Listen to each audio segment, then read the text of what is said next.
She texted, "Having fun with the girls, don't wait up." Then her friend accidentally sent me a video of her kissing another guy. I replied to her friend, "Thanks for the info." Then I packed her bags and left them with the building concierge. Her walk of shame the next morning was to a locked door. I, 29 male, was watching the game last Saturday night when I got the text from my girlfriend Mia, 27. We'd been living together for about 2 years in my apartment. "Having fun with the girls, don't wait up." Cool, no problem. She'd been planning this girls' night for weeks with her friend group, Zara, Luna, and Kendra. They were supposedly hitting some wine bar downtown, then maybe dancing. I was honestly looking forward to having the place to myself to watch the playoffs in peace. Around 11:30 p.m. I get a Snapchat notification. It's from Zara. Weird, she never messages me directly. I open it, it's a video. Dark club, strobe lights, loud music, and there's Mia, pressed up against some guy in a leather jacket making out like teenagers. Full tongue action, his hands all over her. The caption read, "Get it, that girl." My stomach dropped. Then I realized, Zara probably meant to send this to their group chat, not me. We have similar usernames. I'm TreyB29, their friend Trina is TreyBay29. The video disappeared after a few seconds, but I had already screen recorded it. Sat there for a minute just staring at my phone, then typed back to Zara, "Thanks for the info." She read it immediately. Started typing, stopped, started typing again. Then nothing. My phone started blowing up about 2 minutes later. Zara calling, Luna calling. I declined everything and put my phone on silent. Here's the thing. The apartment is mine. Bought it 3 years ago before I even met Mia. She moved in about 8 months ago. Doesn't pay rent, said she was saving for our future, just covers groceries sometimes and her own bills. Not on the lease, not on anything. I went to the bedroom, grabbed 2 suitcases from the closet, started packing her stuff, clothes, makeup, hair straightener, that stupid decorative pillow collection she insisted we needed. Everything. Took me about an hour to pack it all up properly. I wasn't gonna damage anything, just wanted it gone. By 1 a.m., I had 4 suitcases and 3 boxes packed. Called down to the concierge desk, one perk of a decent building. "Hey Rob, it's Trey from 1204. I have some luggage that needs to be held for pickup tomorrow. Can you send someone up?" "Sure thing, Mr. Benson. Pick up by who?" "Mia Rodriguez. She'll have ID." Got everything down to the concierge. Rob didn't ask questions, just tagged everything and gave me a receipt. Then I went back upstairs and changed the lock code on my smart lock. Takes like 30 seconds through the app. Turned my phone back on to absolute chaos. 52 messages, 18 missed calls. I scrolled through some highlights. Zara, "OMG, Trey, I'm so sorry, that wasn't meant for you. Please don't do anything crazy. Maya doesn't know I sent it. Luna, Trey, please pick up, we can explain. It's not what it looks like." Even Kendra, "Hey, that video wasn't what you think, they're just friends." Just friends. Right? I've got lots of friends, I shove my tongue down their throats. Then Mia's text started rolling in around 12:45 a.m. "Babe, Zara said she sent you something by accident. It's not what it looks like, I promise. That guy is just a friend from work. I'm coming home now, we need to talk. Baby, please answer me. I'm in an Uber, why aren't you answering? This is ridiculous, we're adults." I replied once, "Your belongings are with the concierge. Smart lock code has been changed." Then I turned off my phone and went to bed. Update 1, woke up at 8 a.m. to my phone absolutely losing its mind. Had to turn it off overnight because even on silent, the vibration was keeping me awake. 153 messages, 74 missed calls, 12 voicemails. But the best part? The Ring doorbell footage. 2:20 a.m., Mia arrives, tries her code. Doesn't work. Tries again, and again, and again. 2:20 p.m., starts knocking. 2 a.m., knocking turns to pounding. "Trey, open the door." This isn't funny. She's crying now. "Please, baby, let me explain."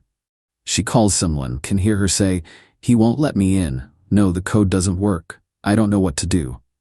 She leaves. Then, she's back with reinforcements. Her mom, Lucia, and her sister, Isabella. The 3 of them spent 20 minutes outside my door. The highlights. Lucia, "Trey, open this door right now. You can't just throw my daughter out." Isabella, "This is illegal eviction. We'll call the cops." sobbing, "I just want to talk to him." They did call the cops. 2 officers showed up around 8:30 a.m. I answered the door in my bathrobe, coffee in hand. "Morning, officers. Sir, we have a report of an illegal eviction?" "No eviction here. My ex-girlfriend's belongings are with the concierge downstairs. She's never been on the lease, just a guest who stayed over. A guest who was filmed cheating on me last night." I showed them the video on my phone. The younger cop tried not to smirk. "Ma'am," the older one turned to Mia, "if you're not on the lease and he's asked you to leave, you need to collect your belongings and go. This is his property." "But I live here," Mia wailed. "Do you receive mail here? Are you on any utilities? Lease agreement?" "Well, no, but..." "Then legally, you're a guest. Sir, her belongings?" "All packed and with the concierge. She just needs to show ID and Rob will release everything to her." The cops basically told them to go get her stuff and leave me alone, or they'd be the ones in trouble for harassment. The look on Mia's face when she realized she actually had to leave? Priceless. But the entitlement was just beginning. Update 2, it's been 5 days since I kicked Mia out, and holy crap, the entitlement is off the charts. Day 1 post-lockout. After the cops left, I thought that would be it. Nope. Around 2 p.m., I get a Venmo request from Mia for $3,500. The description: "For my contributions to the household." I declined it and blocked her on Venmo. Then came the text from a number I didn't recognize. Isabella's phone. "You owe Mia for 2 years of emotional labor and household management. She gave up opportunities to support your lifestyle. $3,500 is the minimum you owe her." Household management? She couldn't even remember to buy toilet paper without me reminding her. The only thing she managed was maxing out her credit cards on clothes. Day 2. Mia showed up at my work. Security had to escort her out. She told the receptionist she was my fiancée, we were never engaged, and needed to speak to me about a family emergency. When they called my desk to verify, I said I didn't know anyone by that name. According to Jake, the security guard, she lost it in the lobby. Full meltdown. "He can't do this to me. I gave him everything." My manager Brad pulled me aside later. I showed him the video of her kissing another dude. He laughed and said, "Say no more, we've increased security just in case." Day 3. This is where it gets good. I get home from work to find my landlord in the hallway with Mia, Lucia, and some guy in a cheap suit. "Mr. Benson," my landlord says, looking annoyed. "This woman claims she's a tenant here?" The guy in the suit hands me papers.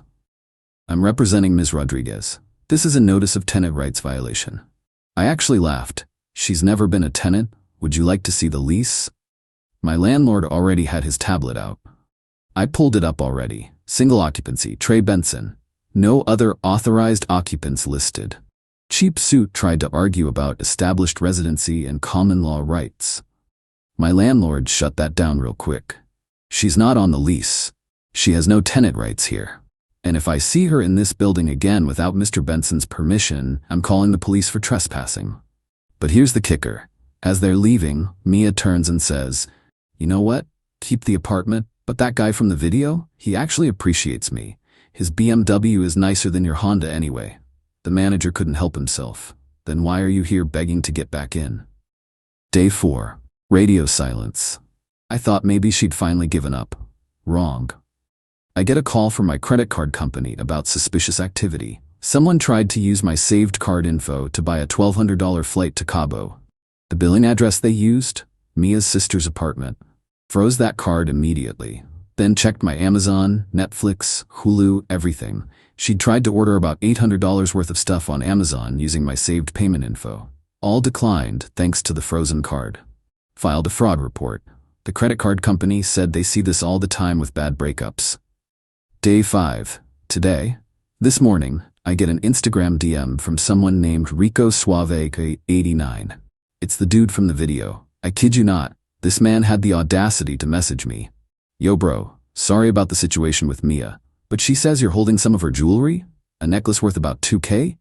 She's too upset to contact you. Can you just drop it with the concierge?" First off, what jewelry? The only jewelry she had was the Pandora bracelet her mom got her and some stuff from Target. I packed all of it.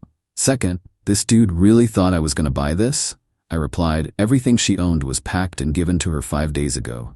If something's missing, maybe check your back seat. bro. He read it and blocked me immediately. But the best part happened an hour ago. Zara reached out. Remember her? The one who accidentally sent the video? She wanted to clear the air. Trey, I'm really sorry about everything, but I think you should know the full story. I'm listening. That guy Rico? She's been seeing him for like 3 months. We all knew, but she said you were emotionally abusive and controlling and she was scared to leave. Interesting. What else? She said you monitored her spending and wouldn't let her have friends over. Zara, she had you guys over literally 2 weeks ago. I bought all the wine. Long pause. Yeah, we're starting to realize she lied about a lot of stuff. Luna found out Mia told her boyfriend that Luna was trying to hook up with him. Kendra's missing $400 that Mia borrowed last month. The friend group is imploding. Love to see it. Update 3 Day 8. Thought things were calming down. Haven't heard from Mia in 3 days. I was wrong. So very wrong. Monday morning, I'm in a meeting when HR calls me in. My stomach dropped. Trey, we received a complaint. We need to discuss this. They show me an email sent to our company's CEO, CFO, and entire board of directors. From Maya. Subject, Concerned Citizen Report, Trey Benson's domestic abuse. She accused me of financial abuse, controlling her access to money, emotional manipulation, isolating her from friends and family, theft of personal property, threatening behavior. She even attached photos, selfies of her crying, a picture of the packed suitcases, and screenshots of my "Your belongings are with the concierge" text. HR lady looked uncomfortable. Trey, we have to investigate any complaint like this, but do you have anything that might help us understand the situation? I pulled out my phone. Showed them 1. The video of her making out with Rico.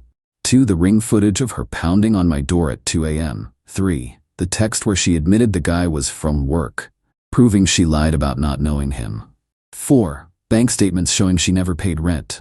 5. The credit card fraud report from her trying to buy Cabo tickets. HR lady's expression went from concerned to pissed. She sent this to the board? Apparently. Give me a moment. She left and came back with legal and my manager Brad. Legal guy looked at everything and said, "This is attempted defamation and harassment. We're sending her a cease and desist. If she contacts anyone at this company again, we're pressing charges." But Mia wasn't done. Day 10. I get home to find an envelope taped to my door. It's from Lucia, Mia's mom. Handwritten, 3 pages. The highlights. I corrupted her innocent daughter. I turned her into someone who needs male attention. I'm responsible for destroying a beautiful young woman's future.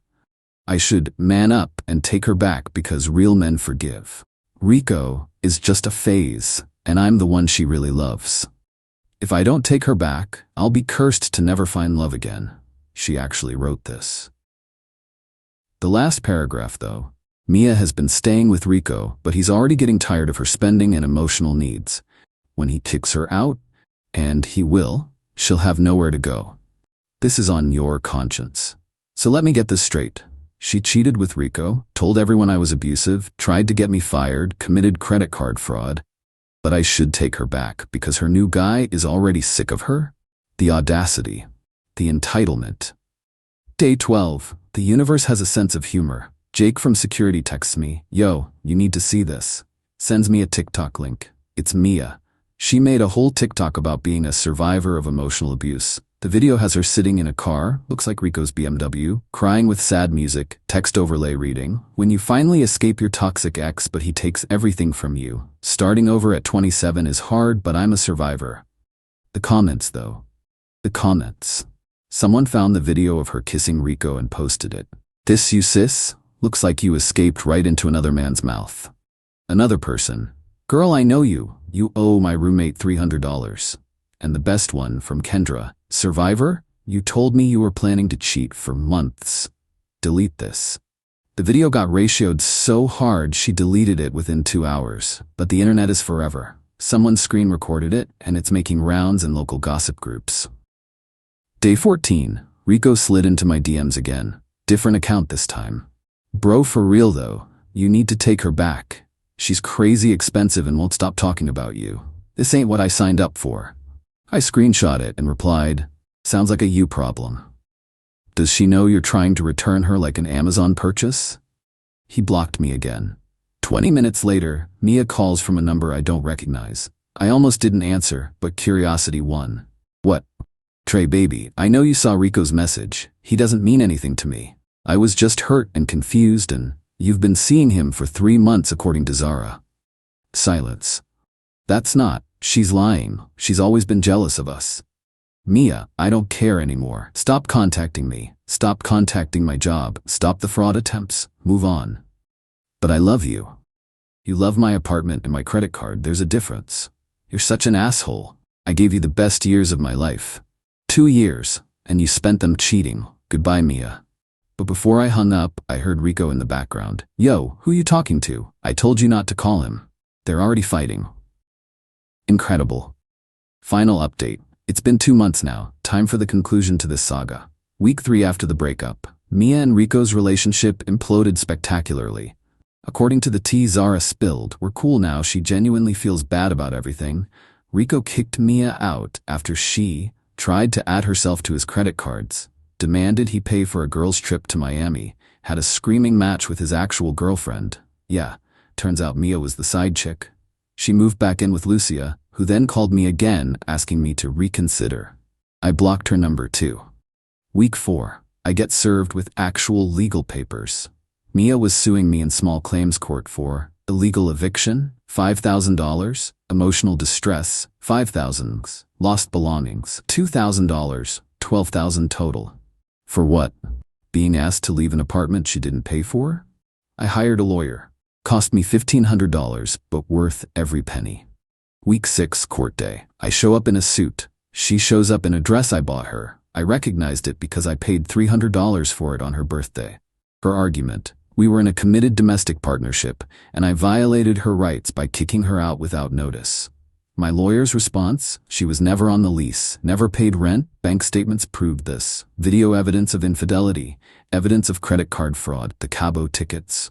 The cease and desist from my company for harassment, text messages where she called herself a guest in my home 6 months ago when arguing about chores. The judge asked her one question. Ma'am, did you pay rent?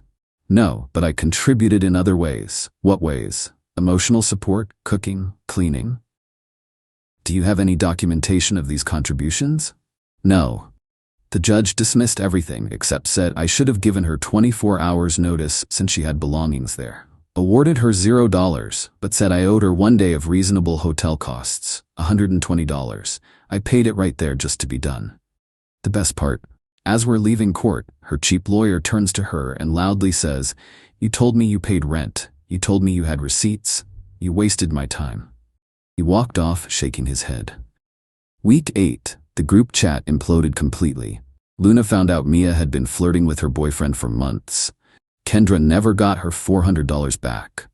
Zara discovered Mia had been screenshotting their private conversations and sending them to other people to start drama. They all blocked her.